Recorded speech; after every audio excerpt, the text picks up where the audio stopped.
Rebel with a Cause. Mark Twain's Hidden Memoirs. Chapter 69. Wheresoever she was, there was Eden. Death of Livy, 1904. Editor's Notes. In a letter to Twitchell a month before Livy's death, Twain thanked his old friend for a letter which Livy could, for the most part, be allowed to read. Twain wrote concerning this, "You've done a wonder, Joe. You've written a letter that can be sent in to Livy. That doesn't often happen when either a friend or a stranger writes. You did whirl in a P.S. that wouldn't do, but you wrote it on a margin of a page in such a way that I was able to clip off the margin clear across both pages. And now Livy won't perceive that the sheet isn't the same size it used to was. It was about Aldrich's son, and I came near forgetting to remove it. It should have been written on a loose strip and enclosed. That son died on the 5th of March, and Aldrich wrote me on the night before that his minutes were numbered. On the 18th, Livy asked after that patient, and I was prepared, and able to give her a grateful surprise by telling her the Aldriches are no longer uneasy about him." Twain began to process his grief over his wife's death almost immediately, as he would do 5 years later on the death of his daughter Jean. He wrote of Livy at 11:15 p.m., "She has been dead 2 hours. It is impossible. The words have no meaning, but they are true. I know it, without realizing it. She was my life, and she is gone. She was my riches, and I am a pauper. How grateful I was that she had been spared the struggle she had so dreaded, and that I too had so dreaded for her.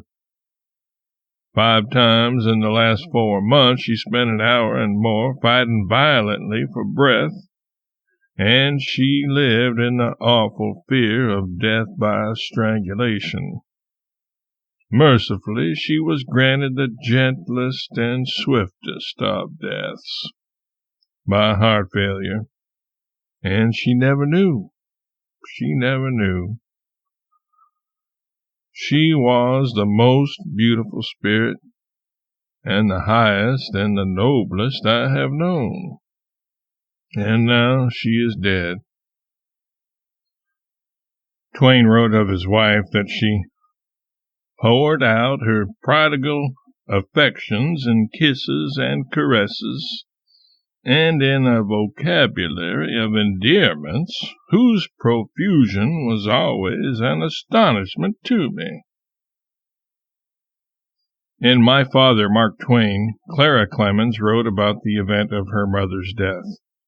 She quoted her father in his habitual self-flagellation and blame, as he wrote in a notebook, "At 9:15 this evening, she that was the light of my life passed to the relief and the peace of death, after 22 months of unjust and unearned suffering. I first saw her 37 years ago, and now I have looked upon her face for the last time. I am full of remorse for things done and said in those 34 years of married life that hurt Livy's heart." To the Richard Watson Gilder family, Twain wrote a letter which contained the following passage. "An hour ago, the best heart that ever beat for me and mine was carried silent out of this house, and I am as one who wanders and has lost his way. She who is gone was our head, she was our hands. We are now trying to make plans. We who have never made a plan before, not ever needed to. If she could speak to us, she would make it all simple and easy with a word, and our perplexities would vanish away. If she had known she was near to death, she would have told us where to go and what to do, but she was not suspecting, neither were we. She was all our riches, and she is gone. She was our breath. She was our life. And now we are nothing. And in a letter Twain wrote to his daughter Clara, he quoted a paragraph from a note of condolence sent to him from his friend Helen Keller, which was, "Do try to reach through grief and feel the pressure of her hand, as I reach through darkness and feel the smile on my friends' lips and the light in their eyes, though mine are closed." The loss of Livy was such a sore spot for Twain even 4 years later that he could not bring himself to attend the wedding of a friend, and in fact poured out his ongoing grief in his reply to that invitation, writing just before moving into his final residence, Stormfield. "Marriage, yes, it is the supreme felicity of life, I concede it. And it is also the supreme tragedy of life. The deeper the love, the surer the tragedy, and the more disconsolating when it comes.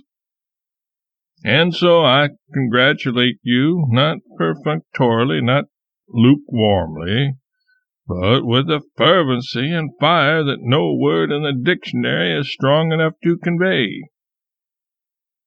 And in the same breath, and with the same depth and sincerity, I grieve for you.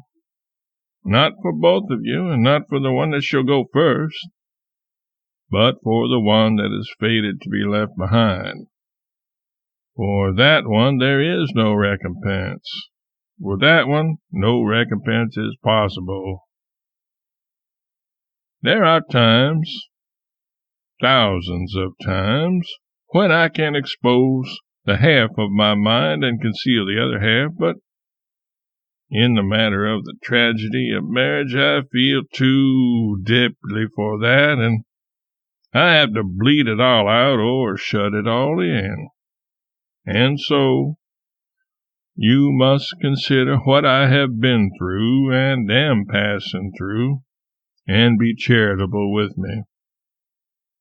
Make the most of the sunshine, and I hope it will last long, ever so long. I do not really want to be present, yet for friendship's sake and because I honor you so, I would be there if I could. Most sincerely your friend, S.L. Clemens. Twain also included the following eulogy of his wife in his autobiography. I saw her first in the form of an ivory miniature in her brother Charlie's stateroom in the steamer Quaker City in the Bay of Smyrna in the summer of 1867, when she was in her 22nd year. I saw her in the flesh for the first time in New York the following December. She was slender and beautiful and girlish, and she was both girl and woman. She remained both girl and woman to the last day of her life. Under a grave and gentle exterior burned inextinguishable fires of sympathy, energy, devotion, enthusiasm, and absolutely limitless affection. She was always frail in body, and she lived upon her spirit, whose hopefulness and courage were indestructible. Perfect truth, perfect honesty, perfect candor, were qualities of my wife's character which were born with her. Her judgments of people and things were sure and accurate. Her intuitions almost never deceived her. In her judgments of the characters and acts of both friends and strangers, there was always room for charity, and this charity never failed. I have compared and contrasted her with hundreds of persons, and my conviction remains that hers was the most perfect character I have ever met. And I may add that she was the most winningly dignified person I have ever known. Her character and disposition were of the sort that not only invite worship, but command it.